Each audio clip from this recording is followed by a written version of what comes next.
Hello everyone, welcome to the new video. इस video में बताने वाला हूँ कि आप आईबीपीएस एसओ प्रीलिम्स के एग्ज़ाम एक महीने में कैसे क्लियर कर सकते हो। इसमें मैं कुछ चीज़ें ऐसी बताने वाला हूँ जो आपको बैंग ऑन पॉइंट रहेगी, ठीक है, जो आपको बताएगी कि कैसे दिमाग शांत रख के, कैसे कुछ पॉइंट्स पे फोकस रख के आप ये एग्ज़ाम निकाल सकते हो, ठीक है। सो ध्यान से सुनना, हर एक चीज़ को नोट डाउन करो, चाहे तो पॉज करके, और गेम को समझो मैं किस तरीके से इसको डिवाइड करने वाला हूँ, ठीक है। देखो 3 सेक्शंस है, रीजनिंग, मैथ्स, इंग्लिश, ठीक है। Straight way to the first point, reasoning. Reasoning में सबसे पहली चीज़ मैं आपको बताऊँ, और पूरे वीडियो का फोकस याद रखना एक महीने में, ठीक है। 7-8 मार्क के जो स्टेटमेंट वाले टॉपिक है, इस पर डिपेंड मत रहो। ऐसा समझो करना ही नहीं है, अभी से बता रहा हूँ, ठीक है। तो मान लो 7-8 मार्क्स वैसे ही चले गए, सो 42 हो गया, 41, 42 समथिंग समथिंग क्वेश्चंस रहेंगे, ठीक है। अब 40 मिनट में 41, 42 पूरे नहीं सोचने हमको, पहले 3-4 पजल्स रहेंगे। लास्ट के पजल्स जो थे box, ranking based, uncertain, circular, ऐसे वगैरह थे। कोशिश करो 3 पजल्स को ट्राई करने की, ठीक है। 4 में से 3 पजल्स, एक कोई ना कोई स्किप होगा बिकॉज ऑफ द टाइम। बाकी की चीज़ें आप प्लान करो। जैसे अभी इसमें मैं कैटेगराइज नहीं करूँगा, सिलॉक्स, कोडिंग, डिकोडिंग, इनइक्वालिटी, ये इनकी अच्छी करो। सिलोगिज्म थोड़ी सी अच्छी लेके करना, क्योंकि लास्ट टाइम स्टूडेंट्स ने बताया था कि सिलोगिज्म ऑर्डर में नहीं आए थे। मतलब मान लो एक अभी आया फर्स्ट पे, तो अचानक 12 पे दिखेगा, फिर 18 पे, तो प्रॉपर अलाइनमेंट नहीं थी, बीच में कोई भी क्वेश्चंस आ रहे थे, तो स्टूडेंट्स की रिदम थोड़ी सी ब्रेक हुई थी। तो अगर ये खुदा ना खास्ता फिर से अगर हो गया, तो you have to be ready, ठीक है। इसके अलावा बाकी जो डेटा सफिशिएंसी के क्वेश्चंस हैं, मान लो 5 आते पकड़ के चलो, कोशिश करना 2 से 3 हमको हिट करने हैं। देखो मुझे पता है आप लोगों को बहुत सारी चीज़ें आती है, लेकिन ये वीडियो मैंने उसके लिए नहीं बनाया है, मैंने बनाया है शॉर्ट में कैसे क्लियर करें, ठीक है। तो रीजनिंग का मेरा शॉर्ट एंड स्वीट प्लान इतना ही रहेगा कि आप लोग इन चीज़ों पे फोकस रखो, 7-8 मार्क्स जाने दो। तो अगर मैं गलत नहीं हूँ तो आपको अच्छे 30s में आपको मार्क्स मिल सकते हैं, ठीक है। Puzzles, then data sufficiency, relations, direction, syllogism, इनमें से कुछ ना कुछ तो आते ही रहेगा। 50 मार्क्स का पेपर है, ठीक है।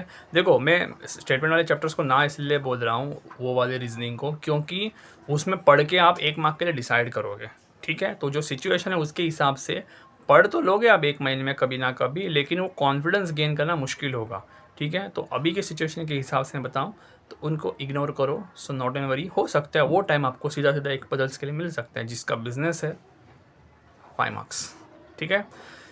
Now coming to the English. English में देखो जनरली ये था, लास्ट टाइम 2 आरसीज थे, पकड़ के चलो इस बार भी 2 आरसीज है, ठीक है। और मान लो आरसी को हाथ ही नहीं लगाते हो आप, 20 मार्क्स साइड में रख दो, 30 अभी हाथ में, 30 में क्या आएगा, error, then starters and connectors, ठीक है, then sentence rearrangement, para jumbled, cloze test, ये सब 5-5, 7-7 मिला के 30 का वेटेज होगा, ठीक है। अभी देखो कन्वर्जन कैसे होने वाला है, इंग्लिश का 50 का 25 में होगा, ठीक है।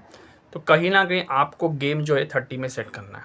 हाँ, अभी आरसी में मुझे भी बताया आप सिमिलर अपोजिट वर्ड कर सकते हो, लेकिन वो तभी करना जब ये 30 आपका अच्छे रूप में, अच्छे 20s में वाइंड अप हो जाए, तब करो, ठीक है। तो फोकस इन चैप्टर्स पे ही रखो, ये मेरी एडवाइस है। सारा बोलने जाऊंगा तो वो वीडियो नॉर्मल लगेगा, मैं इसलिए बोला इस वीडियो में आपको मैं अलग बताऊंगा। सो जाहिर सी बात है क्लोज टेस्ट व्हाट्सएप पे करो। हाँ, स्टार्टर एंड कनेक्टर एक ऐसा चीज़ है जिस पे थोड़ा सा अच्छे से ध्यान रखो, क्योंकि ये थोड़े से सोचने वाली चीज़ें हैं इंग्लिश में, क्योंकि इंग्लिश में आपको रफ पेज तो उठाना नहीं है, सीधा आप माउस से आप जो भी करोगे, आपको जो भी ग्रामेटिकली सही लगता है वो पुट करोगे, ठीक है। मेरे हिसाब से फिर भी fillers, errors and cloze test अच्छे रूप में आपके वाइंड अप हो जाने चाहिए, अगर आपने ग्रांटेड लूँ उस लेवल की प्रैक्टिस करके रखी है तो, ठीक है।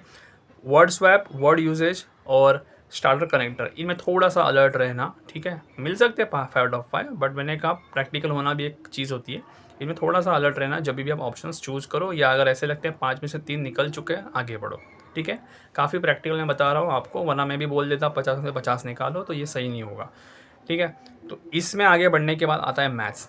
मैथ्स में देखो पहले एक चीज़, बड़ी चीज़ बता के रखता हूँ, जो मिसलेनियस है ना सारे अपने वर्ड प्रॉब्लम्स, उनका वेटेज जाता है 15-20, लास्ट टाइम 25 भी था। अब मान लो इस बार 25 जाता है, फॉरगेट द 25 मार्क्स, मान लो 25 आप करते ही नहीं हो, पूरा का पूरा स्किप मार दो, ठीक है।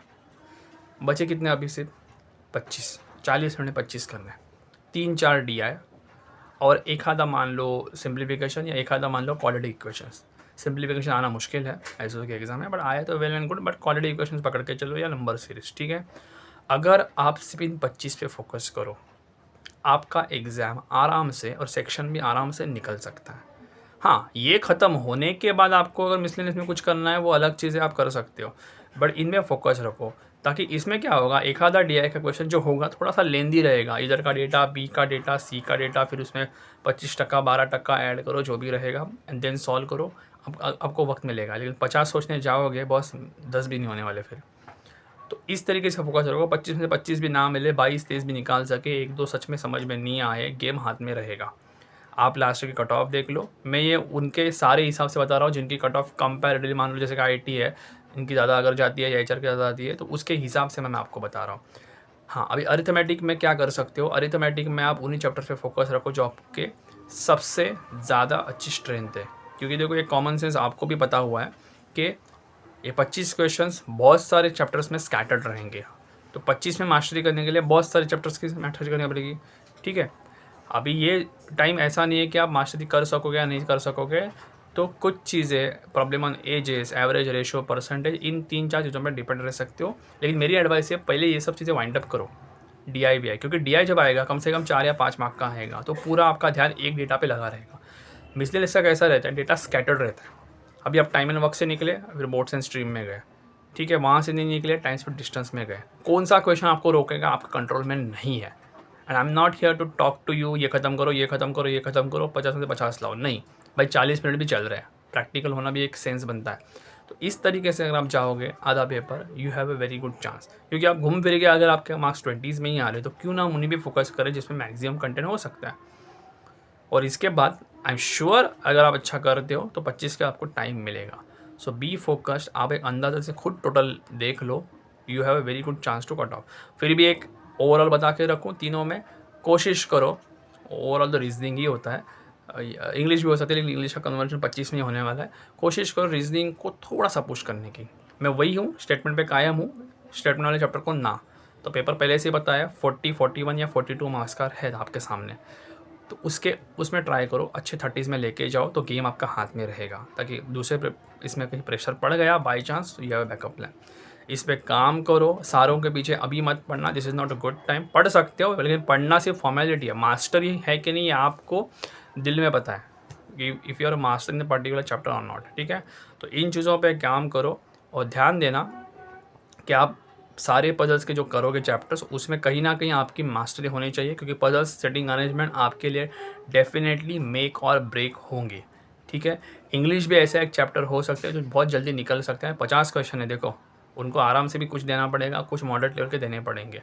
और इंग्लिश का मैंने बताया विदाउट आरसी, टाइम मिले तो निकल जाना सिमिलर अप्रोच पे, लेकिन मैं चाहता हूँ इस वीडियो में आप एक चीज़ों पे ध्यान दो, वो है फोकस्ड, कि फोकस आपको किन चीज़ों पे देना है, ये मैंने क्लियरली बता दिया है, ठीक है। तो इन चीज़ों पे काम करो, एंड ऑल द बेस्ट।